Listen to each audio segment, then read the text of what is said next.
பீர்க்கங்காய்ங்க இது பொரியல் பண்ணுறதுங்க. கொஞ்சமாக தண்ணி, எண்ணெய், மஞ்சள் தூள் போட்டு வேக வச்சுங்க.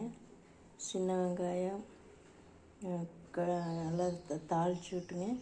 மிளகுடியும் ஃபஸ்ட்டே போட்டுறணும். வேகும்போது வெந்த முன்னாடி நம்ம தாளித்து நம்ம சாப்பாட்டுக்கு வேணால் சாப்பிட்டுக்கலாம். பீர்க்கங்காய் ரொம்ப உடம்புக்கு நல்லதுங்க.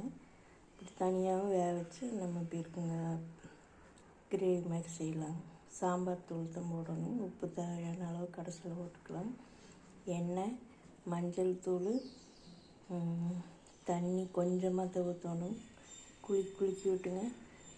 வெந்த முன்னாடியும் கொஞ்சம் எண்ணெய் ஊற்றணும் வேகும்போது. அப்புறம் நம்ம தாளிச்சுக்கலாங்க. எண்ணெய், கடுகு, கருவேப்பிலை தலைங்க, சின்ன வெங்காயம், பச்சை மிளகாய் 2 கட் பண்ணி போட்டுங்க. இதையும் போட்டுங்க நம்ம கொஞ்சம் கிளறி விட்டால் நம்ம பீர்க்கங்காய் கிரேவி ரெடியாக இருக்கும். சாம்பார் தூள் தான் போடணும். பீர்க்கங்காய் வெட்டி வச்சுருக்கோங்க. இனிமேல் தான் செய்யணும்.